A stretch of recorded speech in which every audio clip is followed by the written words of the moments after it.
biyya keenya biyya nagaan haa godhu, biyya misoomaan haa godhu.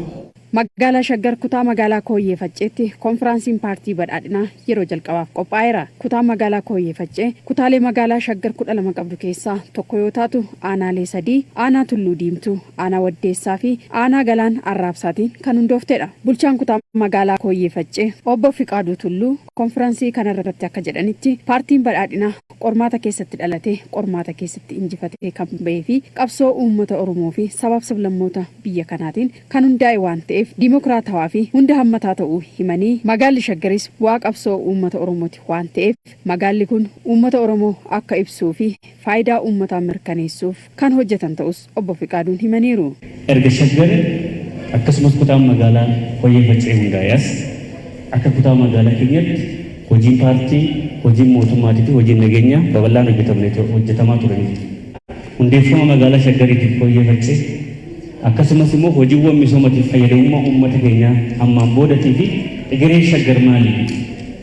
Egereen kutaa magaalaa Kooyyee Faccee maali?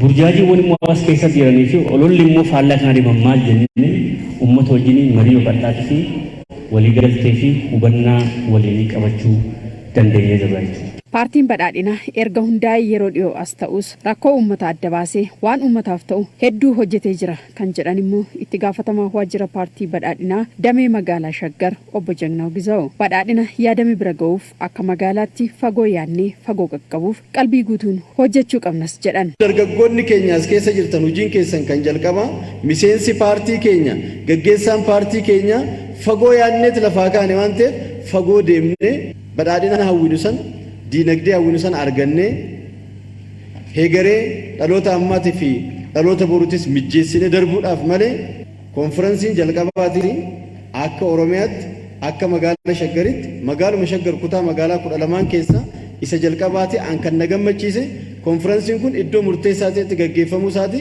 qaamaaf qalbiidhaan qalbii guutuudhaan tokkummaa keessan kan itti ijaarrattan.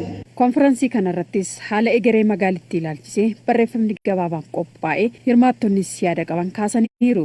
Magaalaa Shaggar magaalaa gochuudhaaf hojii duraan hojjennu caalaa waan hojjechuu qabnu fudhannee akka gallu isinirraa abdiin qaba.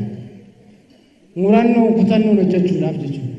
Akka magaalaa kutaa Kooyyee Facceetti aanaalee hunda keessattuu hojiin mootummaa ifatti eegaluusaas himameera.